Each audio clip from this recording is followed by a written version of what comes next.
Japan మరోమారు వినాశనకరమైన భూకంపంతో అతలాకుతలమైంది. Japan ఈశాన్య తీరంలో భారీ తీవ్రతతోటి భూకంపం సంభవించింది. జపాన్ వాతావరణ సంస్థ ప్రకారం భూకంప కేంద్రం మిసావా నగరానికి ఈశాన్యంగా దాదాపు 70 నుంచి 73 కిలోమీటర్ల దూరంలో 50 కిలోమీటర్ల లోతులో ఉంది. భూకంపం చాలా బలంగా ఉండడం వలన అనేక ప్రాంతాలలో భవనాలు కంపించాయి, భయాందోళనలు కలిగించాయి. భూకంపానికి సంబంధించినటువంటి అనేక వీడియోలు, ఫోటోలు ఇప్పుడు సోషల్ మీడియాలో తెగ వైరల్గా అవుతున్నాయి. హచినోహే నగరంలో భూకంపం షిండో స్కేల్ పైన గరిష్టంగా 6గా నమోదైందని, ఇది చాలా శక్తివంతమైనదని కూడా భావిస్తున్నట్లు ఆ సంస్థ తెలిపింది. హుక్కైడో, అమోరి, ఇవాటే ప్రిఫెక్చర్లకు వెంటనే సునామీ హెచ్చరికలు కూడా జారీ చేయబడింది. 3 మీటర్ల ఎత్తు వరకు రాకాసి అలలు ఇప్పుడు ఎగిసిపడ్డాయి. మియాగి, ఫుకుషిమా ప్రిఫెక్చర్లు అప్రమత్తంగా ఉండాలంటూ కూడా సూచించారు. తీర ప్రాంత నివాసితులు వెంటనే ఎత్తైన ప్రాంతాలకు వెళ్లాలని కూడా స్థానిక అధికారులు కోరారు. భూకంపం కారణంగా పసిఫిక్ తీర ప్రాంత కమ్యూనిటీలలో 23 మంది వరకు గాయపడినట్లుగా అధికారులు వెల్లడించారు.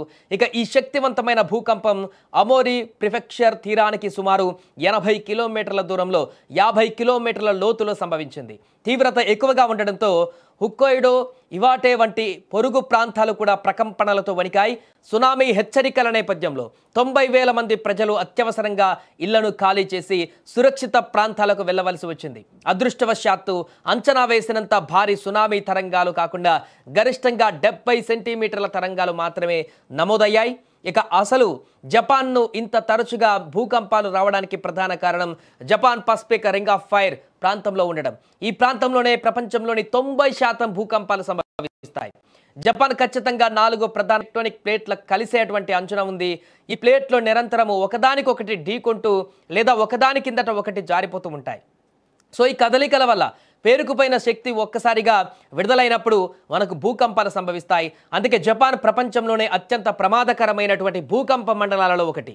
అయితే జపాన్ దేశం ప్రపంచంలోనే అత్యుత్తమ నిర్మాణ సాంకేతిక మరియు ముందస్తు హెచ్చరిక వ్యవస్థలను కలిగి ఉంది. అందుకే పెను ప్రమాదాల నుంచి కూడా ఈజీగా బయటపడగలుగుతుంది.